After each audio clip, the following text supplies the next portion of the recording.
Hey guys, happy Friday. Today we're going to be running through a 30-minute live explaining progressive overload. So if you are a beginner in the gym or you want to learn a little bit more about progressive overload, over the next 30 minutes, I'm going to be talking through what is progressive overload. I'm then going to start talking about why people burn out. I'm then going to move into smart ways to apply progressive overload. I do feel that there is a lot of confusion when it comes to understanding what progressive overload is and how to apply it effectively to your training. We're then going to move into recovery is a part of overload. And then we're lastly going to finish up around 6:30 with some key takeaways. So if you guys have never seen me before, my name is Ross. I'm based in London. I've got over a decade of experience in the health and fitness space.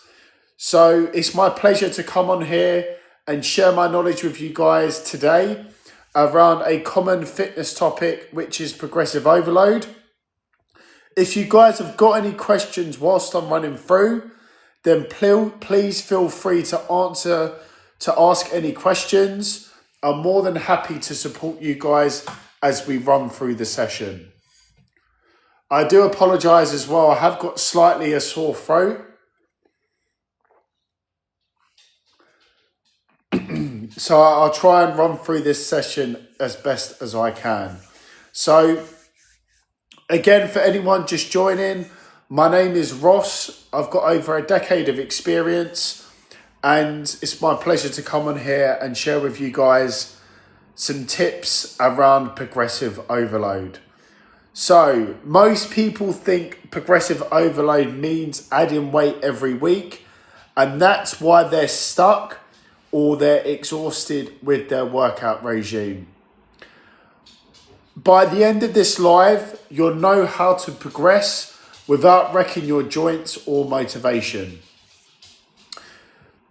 Guys, for you guys watching this, please let me know how long you guys have been lifting. Is it 1 to 3 years? Is it 5 years plus? Or have you never ever been inside of a gym before? So guys, please engage with me. Let me know how long you've been training in the gym for. Also as well, guys, if you do find the live helpful, then please make sure you like the live, just so I know that it is providing value to you there. So firstly, what we're going to be running through is what is progressive overload. So progressive overload is actually when you are gradually increasing the demand on your muscles over time, so your body has a reason to adapt. It's super, super important when you first start going to the gym and lifting weights that you prioritize progressive overload. So progressive overload is gradually increasing the demand on your muscles over time, so your body has a reason to adapt. Key word there is over time. You're not meant to lift heavier weights workout to workout. If you do that you're just going to end up getting injured, and it's going to get to the point where it's going to take you out for potentially many months. That then is going to impact your results in the gym. So there are a few different ways that you can prioritize progressive overload. So you can break this down into a few key areas. First is reps. So you do the same weight, more reps. Sets, you do the same reps, but you do more total work. Tempo, so you do slower negatives. That means then the time under tension on your muscle is longer. Range of motion, so you can do deeper, cleaner reps.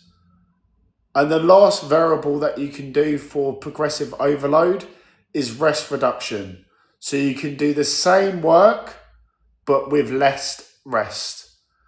So really, really key to take away here that if your logbook improves, you're progressing, even if the weight stays the same.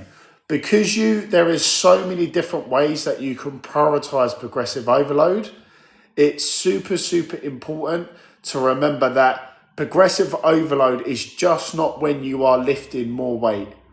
Okay, so if we break these down one by one, I can explain it in a bit more detail.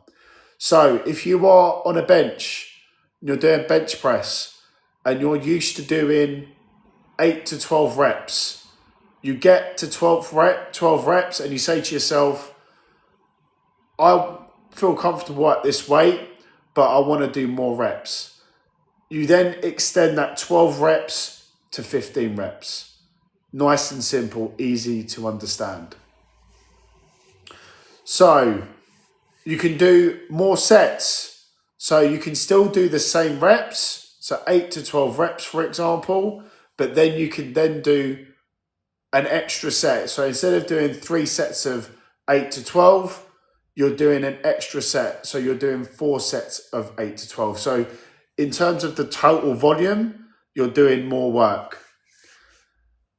The next progression method is tempo.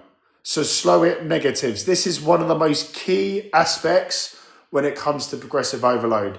Before I move up in any weight, I always make sure that I'm prioritizing a slower negative.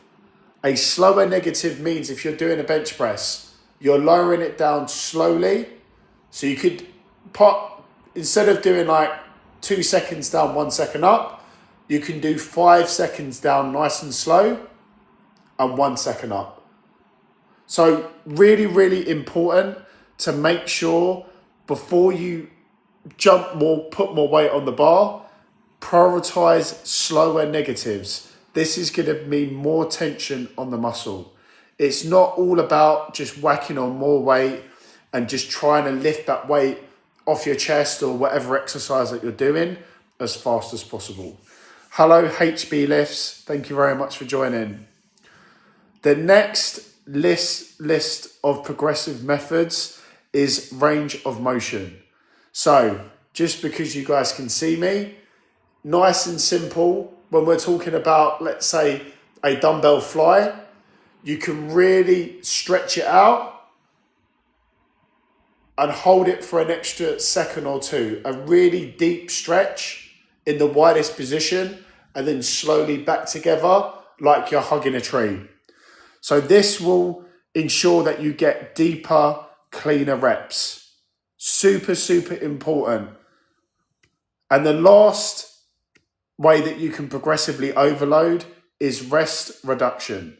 So if you're used to doing 3 sets of 8 to 12 reps and you're used to taking a 2.5 minute rest in between your sets, you can now then reduce that 2.5 minutes to 2 minutes. So there's a lot of variables here when it comes to progressive overload. It's not all about adding weight on the bar. It's as simple as that. Okay, so just a quick recap for anyone just joining. We've just run over what progressive overload is. So progressive overload is gradually increasing the demand of your muscles over time, so your body has a reason to adapt. Key word there is emphasize over time, not workout to workout. We then run through the list of progression methods. So we run through reps, same weight, more reps, sets. So you can do an extra set, so same reps, more total work. Tempo, slower negatives, more tension. Range of motion, so deeper, cleaner reps. So I gave the example of doing a dumbbell fly, really holding it in that wide position for a second or two. Or the last way that you can progressively overload is rest reduction. So if you're used to hitting 2.5 minutes rest, you're then going to reduce that to 2 minutes. So just for you guys watching this, which one do you usually track when you're trying to prioritize progressive overload? Do you track weights or do you track reps? Also as well, guys, if you guys are liking the live, please like the live. Thank you, Dinosaur Park 89. Thank you very much for liking the live. Please let me know, guys, if you are liking these types of sessions, because I really want to make sure that you guys are getting value out of these 30-minute live sessions that I'm doing on a regular basis. Thank you very much, Dinosaur 89 Park, for liking the live. Guys, if you've got any questions, any fitness related questions, anything you want to ask me, please feel free to put them in the chat. I'm more than happy to run through as we're talking through the session. So the next topic that I wanted to talk about in relation to progressive overload is why people burn out. So this is a crucial topic when it comes to having the consistency when it comes to your fitness journey. So I want to run through a real few common areas that pretty much all people in fitness or all people in the gym will run across one time in their fitness journey. So, first common mistake is training to failure on every set. This is one of the most common traps why most people burn out. If you are training to failure on every set and you're going balls to the wall, that impact on your nervous system is going to be it's going to be a lot for your body to take on. You can't be going 100%, 120% every set. Sometimes you've got to be leaving a rep or two in reserve.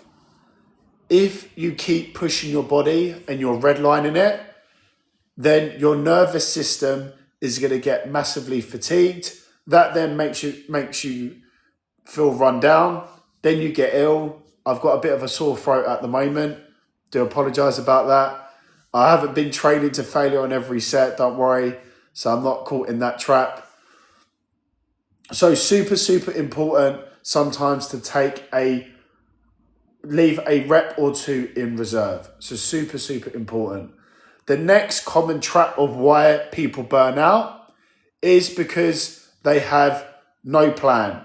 And this is super, super key, that you go into the gym with a workout routine that you can effectively track your progress. And this is staying on the same program for 8 to 12 weeks. If you are just going into the gym and going through the motions and you have no plan, then all you're doing is there's not an effective way to track progressive overload. You need to have an element of consistency in order to progress. If you have no plan, then it's going to set you up for failure. The next common mistake why most people burn out is because they never do a deload week. If you never do a deload week and you are constantly chasing PBs on all of your lifts, you are going to accumulate fatigue in your body. We are not robots, we are human beings. If you are not having a deload week at least every few weeks, that is a lot of pressure on your body. That is going to be an accumulation of fatigue. That means then injuries, feeling run down, getting ill. Super, super critical that if you're never having deload weeks, this is a key reason of why people burn out. One of the next and last thing why most people burn out is undereating. So again, if you're looking to build muscle in the gym, if you're looking to get bigger, if you're looking to get stronger, you need to be in a calorie surplus.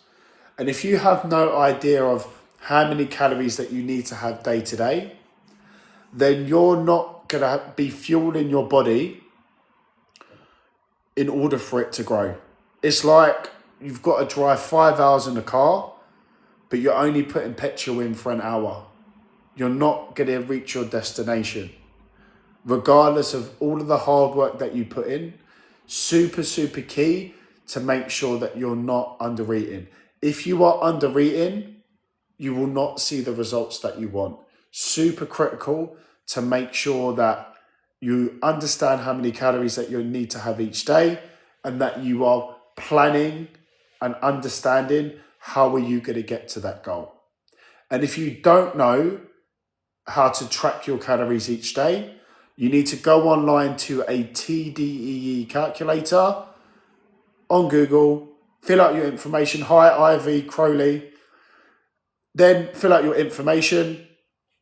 What you'll then do is you'll then get a base number. If you're looking to put on weight, you need to have 250 to 300 calories above that number, above that maintenance level. And then you can go online and on MyFitnessPal, you can start tracking your food day to day. So if you've ever said to yourself, I'm sore from the gym, but I'll push through, then this is one of the most critical things that you need to listen to when it comes to why people burn out. And when I talk about burnout, I want you guys to reframe it. So burnout doesn't mean that you're weak. It means your recovery can't keep up with your training. And we are not robots, we are human beings. So it's super critical to listen to your body if it's not getting the rest and recovery in order for it to grow before your next session. So before I move on, just a quick recap of why people burn out when it comes to progressive overload. They're training to failure through every set. This then leads to nervous system fatigue. They're not following a structured plan. They've got no plan and they're just doing random bits of overload. They're never deloading. So that is going to then cause an accumulation of fatigue. And you're potentially under eating. That is a reason why you could potentially be burning out. If you are under eating, then you are not fueling your body with the right calories in order for it to grow. It's just like driving a car. You've got a 5-hour journey, but you're only putting in petrol for an hour. You need to make sure that you're using the right fuel and that you are putting enough fuel in the tank for you to reach your destination. It's exactly the same when it comes to achieving your fitness goals. Thank you very much, Dinosaur89 Part, for liking the live. Guys, if you've got any questions whilst I'm running through them, please feel free to ask me. Please like the live if you guys are finding this helpful. I appreciate you guys staying and supporting and watching. I hope you're finding it useful, especially on a Friday evening. So the next topic that I wanted to talk about is the smart ways to apply progressive overload. This is going to be a very, very key part of the agenda, and this is where you guys are going to see the most value. So super important. The first smart way to apply progressive overload is to use reps in reserve. So simple way to explain it is, if you're doing a bench press and you hit 10 reps, then you re-rack the bar. Once you re-rack the bar, you say to yourself, I could have probably got out another 2 reps, right? If you're a beginner, you probably won't understand how many reps you could have got out. But as you get more experience, you can understand in your body and you can say to yourself, I could probably get another 2 reps out. If you've done 10, but you could have done 12, that means you have got a reps in reserve of 2 reps. So my recommendation is, in terms of the smart way to apply progressive overload, is most sets should live within a 1 to 3 reps in reserve range. Why? Because you stimulate growth without burying recovery. So 8 to 12 reps, you should be looking to at least be leaving some reps in reserve, at least 1 to 3 reps per set. Super critical. And if you do that on every set, you stimulate growth without burying recovery. By the way, guys, you do need to be working hard during your working sets. If you are not working hard and you're going through the motion, you say to yourself, do you know what, but Ross told me to leave reps in reserve. This is something that you still need to be pushing your body.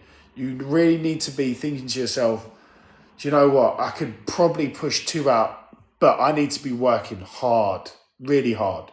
So make sure that you're not going through the motions. You've still got to train hard in order for you to stimulate the muscle, in order for you to grow.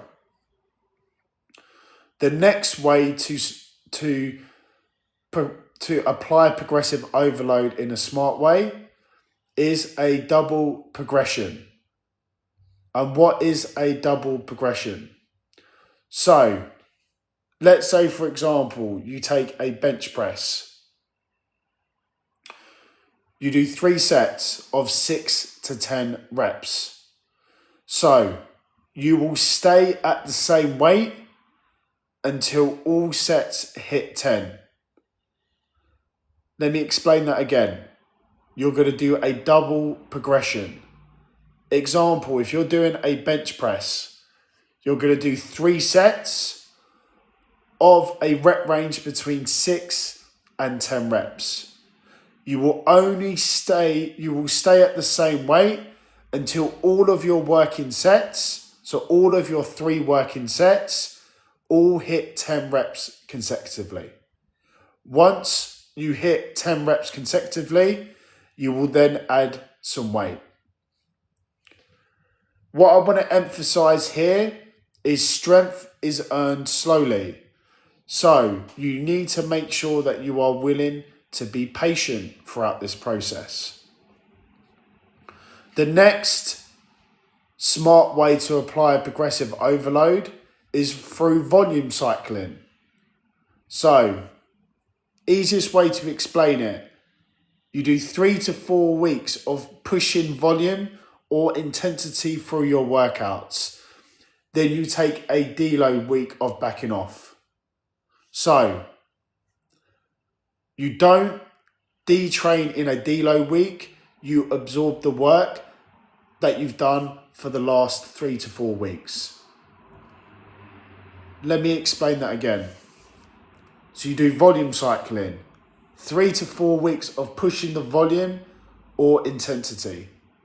Then you take a week backing off. So you don't detrain in a deload week, you absorb the work. So let's say, for example, we are going to be doing a 6-week squat progression. If we're looking to be targeting the 8 to 12 rep range, what I'm going to be looking to do is over that 6 weeks, I am going to be looking to keep 1 to 3 reps in reserve. But I'm actually going to be, as soon as I hit 10 reps, I'm then going to add a little bit more weight. Once I can only do around 8 to 9 reps of it, once I add a little bit more weight, I'm then going to slow the tempo down. That is then going to increase the intensity on my body. I'm going to do that over the next 6 weeks. So I'm going to be playing around with the weight. I'm going to be playing around with the time under tension. They are the most 2 critical things when it comes to controlling the intensity. After 6 weeks of volume cycling, I'm then going to take a deload week. So remember, I'm not detraining in a deload week.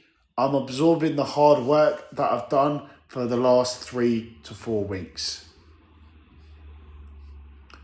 So just as a quick roundup, smart ways to apply progressive overload: use reps in reserve, double progression, volume cycling. Next, we're going to be moving into recovery is a part of overload. And again, this is something that a lot of people overlook when it comes to applying progressive overload. So what I want you guys to do is shift your mindset from your muscles don't grow in the gym, they grow when you recover from the gym. You could go to the gym 7 days a week. Your body isn't changing whilst you're in the gym. It's all of the rest, recovery, nutrition, hydration that you're giving your body that is going to make it grow, and that is going to change your body. Super, super critical. I want you guys to shift the mindset. Your muscles don't grow in the gym. They grow when you recover from the gym. So, what do I mean by recovery? Sleep into 7 to 9 hours of sleep every night. Better hormones, strength and mood if you are sleeping between 7 and 9 hours of sleep every night. You're not going to get a medal around your neck for sleeping less than that. You need sleep in order to grow. If you are sleeping below 7 hours of sleep every night, you're going to be sleep deprived, you're going to be tired. It's then going to impact your stress levels. That then is then going to impact your results in the gym. Secondly, your calories. If you've worked out your calories, and then you say to yourself, do you know what, I want to be in a slight deficit, just to remember that you can't build on a deficit forever. You can be in a calorie deficit for 12 to 16 weeks, but you can't be in a calorie deficit forever. It's super, super important to make sure that after a period of time of when you've been in a calorie deficit, that you move back up to maintenance calories as a minimum, because your body needs the calories in order to recover and in order to grow. And the last part of recovery is protein. So protein supports repair. It's not optional. So if you guys are watching this and you guys are not hitting your protein goal, and you just need to be having at least 1 gram per pound of body weight. So I take my weight, for example, in kilograms. So I'm around 82 kg. I'm around 180 pounds. I need 1 gram per pound of body weight. So I need to have at least 180 grams each day. Nice and simple. So that is the basics that you guys can cover in terms of the tangibles. So sleep, calories and protein. In terms of the deload for your recovery, I'm going to explain it to you super, super simple. So you still do the same exercises. You do 50 to 70% of your normal volume or load. And the main purpose of this is to reduce fatigue in your body, not to test your discipline. And some red flags that will highlight if you guys are under recovering. So your strength is stalling or dropping. You've got joint pain instead of muscle soreness. You've got low motivation and you've got poor sleep. Super, super critical. So guys, we're at 6:30 now. So some key takeaways that I want you guys to take from today's live is progressive overload is planned, not forced. More effort doesn't necessarily mean more progress. Recovery allows overload to work, and longevity beats short-term PBs. So train hard enough to grow, but not so hard that you guys have to quit. So I will repeat that again. Train hard enough to grow, not so hard that you have to quit. So just as a call to action, guys, before I close the live, want you guys to make sure that you guys are following a sustainable workout program. A workout program, but also a recovery program. I want to make sure that you guys are getting enough calories in your body in order to grow. If you guys have found the live helpful, please like the live. Please send me a DM afterwards. Please give me comments on what you've thought of the session today. I'll be running my next live tomorrow morning. If you guys want to join in the morning tomorrow, that will be at 9 a.m. tomorrow morning. I'm going to be scheduling a live in a second. Thank you guys for watching. It's been a pleasure to talk about progressive overload. If you guys have got any other questions, please feel free to DM me. I'm more than happy to answer any questions. But for now, thank you guys again for watching. Have a good evening, and I shall see you guys tomorrow.